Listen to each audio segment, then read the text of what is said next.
سبعۃ یظلھم اللہ فی ظلہ۔ نبی مکرم صلی اللہ علیہ وسلم نے ارشاد فرمایا کہ 7 اشخاص ہیں جنہیں اللہ تعالیٰ قیامت کے دن اپنے عرش کا سایہ نصیب فرمائے گا، اور فرمایا یوم لا ظل الا ظلہ، اور اس دن سچویشن یہ ہوگی کہ اللہ کے عرش کے سائے کے سوا اور کوئی سایہ ہوگا ہی نہیں۔ پوری دنیا میدان محشر بنی ہوگی اور سایہ صرف ایک جگہ پہ ہوگا، اور وہ ہوگا اللہ کے عرش کا سایہ۔ اور وہ سایہ کن خوش نصیبوں کو نصیب ہوگا؟ نبی کریم صلی اللہ علیہ وآلہ وسلم نے وضاحت کے ساتھ اپنی احادیث طیبہ میں اس کا تذکرہ فرمایا،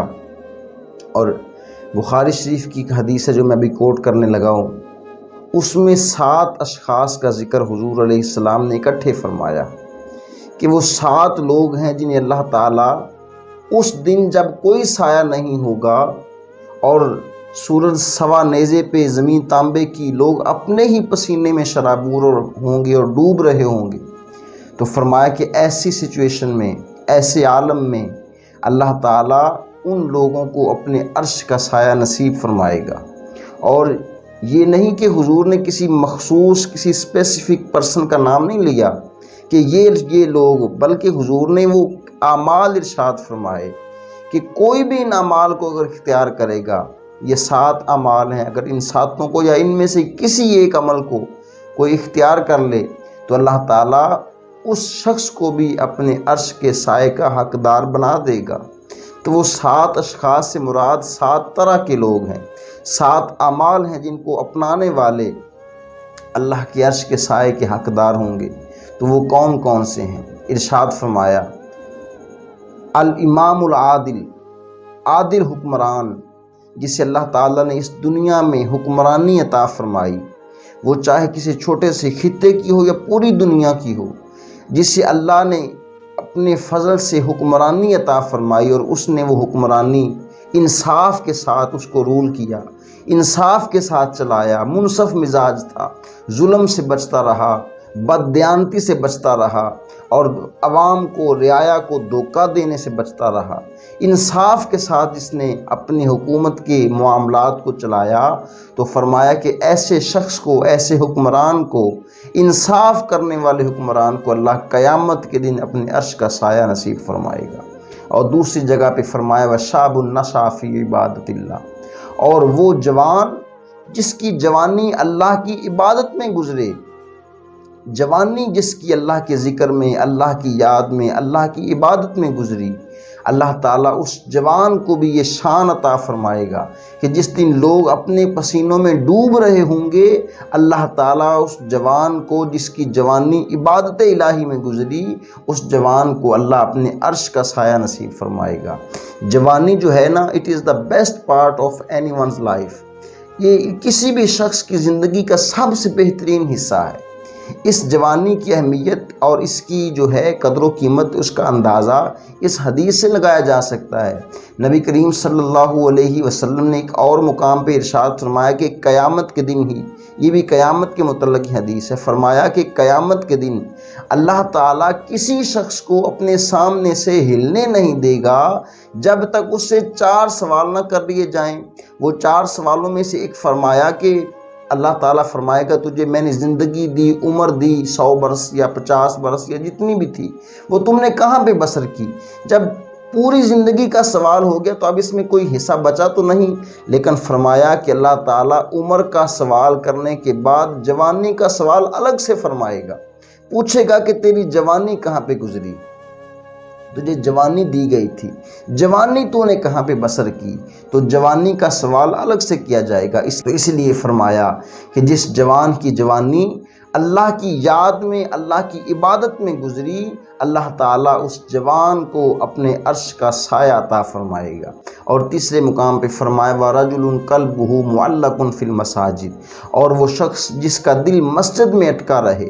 مسجد کے ساتھ جس کا لگاؤ ہو، جس کا دل مسجد میں لگا رہے، وہ نکلنا چاہے پھر دل کرے کہ یار 2 نفل اور پڑھ لوں، کچھ دیر اور بیٹھ کے اللہ کو یاد کر لوں، کچھ دیر اور بیٹھ کے تلاوت قرآن کر لوں۔ ایک نماز پڑھ کے جاتا ہے تو دوسری نماز پڑھنے کا دل کرتا ہے، وہ دوسری نماز کا انتظار کرتا رہتا ہے۔ تو جس شخص کا دل مسجد میں لگا رہے، اٹکا رہے، معلق رہے، تو فرمایا کہ اس کو بھی اللہ تعالیٰ اپنے عرش کے سائے سے سرفراز فرمائے گا۔ اور فرمایا وَرَجُلَانِ تَحَابَّا فِي اللَّهِ اجْتَمَعَا عَلَيْهِ وَتَفَرَّقَا عَلَيْهِ، وہ 2 شخص کہ جن کی محبت، جن کا آپس میں ملنا اور بچھڑنا، جن کی محبت اور دعوت محض اللہ کے لیے ہو، اگر وہ ملیں تو اللہ کے لیے ملیں، اگر وہ بچھڑیں تو اللہ کے لیے بچھڑیں۔ الحب للہ والبغض للہ، ہماری جو محبت ہے وہ بھی اللہ کے لیے ہے، اور بغض جو ہے، عداوت جو ہے، وہ بھی اللہ کے لیے ہے۔ تو ایسے 2 لوگ جو آپس میں محبت اللہ کی وجہ سے کریں، تو فرمایا ایسے دونوں لوگوں کو اللہ تعالیٰ اپنے عرش کا سایہ عطا فرمائے گا۔ اور 5ویں جگہ پہ حضور علیہ السلام نے فرمایا وَرَجُلٌ دَعَتْهُ امْرَةٌ ذات منصب و جمال، کسی شخص کو کوئی عورت دعوت گناہ دے، اور وہ عورت منصب والی ہو، حسن و جمال والی ہو۔ اسی طرح اگر کسی عورت کو کوئی صاحب منصب، صاحب جمال مرد دعوت گناہ دے، اب دعوت گناہ دی گئی کسی اٹریکٹیو بندے کی طرف سے، کسی ایسے شخص کی جانب سے جو منصب والا بھی ہے، مالدار بھی ہے اور حسین بھی ہے، ایسے شخص کی دعوت کی طرف سے دعوت دی گئی۔ اب جس کو دعوت گناہ دی گئی ہے وہ آگے سے جواب دے، وہ کہہ دے کہ تیرا منصب، تیری جمال، تیری دولت اپنی جگہ، لیکن وہ کہہ دے فقال انی اخاف اللہ، میں تو اپنے رب سے ڈرتا ہوں، مجھے تو اپنے رب کا خوف ہے، میں اپنے رب کو ناراض نہیں کر سکتا، اس لیے میں تیری دعوت کو قبول نہیں کروں گا۔ تو فرمایا کہ جو کسی شخص کی، کسی صاحب منصب، صاحب جمال شخص کی دعوت گناہ کو رد کر دے، تو فرمایا اللہ تعالیٰ ایسے شخص کو بھی قیامت کے دن اپنے عرش کے سائے سے سرفراز فرمائے گا۔ اور پھر فرمایا وَرَجُلٌ تَصَدَّقَ أَخْفَىٰ حَتَّىٰ لَا تَعْلَمَ شِمَالُهُ مَا تُنْفِقُ يَمِينُهُ، ایسا شخص جس نے صدقہ کیا اللہ کی راہ میں، اس نے چاہے وہ 1 روپیہ ہی کیوں نہیں، یہ نہیں کہ کوئی بڑا ہی مال صدقہ کیا جائے، چاہے وہ کچھ صدقہ کر دے، لیکن اتنا مخفی کرے، اتنا چھپا کے کرے کہ اس صدقے کو فرمایا حَتَّىٰ لَا تَعْلَمَ شِمَالُهُ مَا تُنْفِقُ يَمِينُهُ، بائیں ہاتھ کو بھی پتہ نہ لگے کہ دائیں نے کیا صدقہ کیا ہے۔ تو ایسے صدقہ کرنے والے کو بھی اللہ تعالیٰ اس دن جب کوئی سایہ نہیں ہوگا اپنے عرش کے سائے سے سرفراز فرمائے گا۔ یاد رکھیے ایسا کوئی بھی عمل چاہے وہ چھوٹا سا ہی کیوں نہیں، جو عمل اللہ اور بندے کے درمیان راز ہو، تیسرے بندے کو اس عمل کا پتہ نہ ہو، تیسرے کسی کو بھی اس عمل کا علم نہ ہو، ایسا کوئی بھی عمل اللہ کو بڑا پسند ہے، اللہ کو بڑا پسندیدہ ہے۔ تو اس لیے آج دیکھیں لوگ صدقات بھی کرتے ہیں اور جناب بہت کچھ ہوتا ہے، لیکن پھر اخباروں میں تصویریں بھی آتی ہیں، پھر وہ ایڈورٹائزنگ کی جاتی ہے، پھر ٹی وی چینلز پہ خبریں دی جاتی ہیں۔ تو ایسا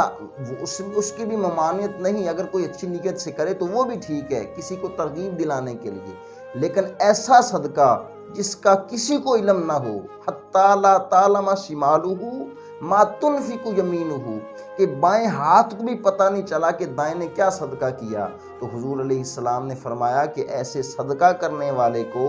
اللہ تعالیٰ قیامت کے دن اپنے عرش کے سائے سے سرفراز فرمائے گا، اپنے عرش کا سایہ عطا فرمائے گا۔ اور آخر میں فرمایا وَرَجُلٌ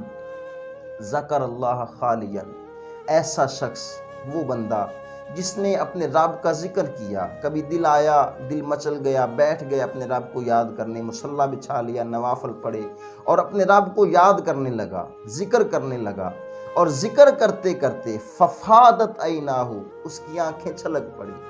رب کو یاد کر رہا ہے، اللہ کی یاد میں جب آنکھیں بھیگ گئیں، آنسوں سے تر ہو گئیں،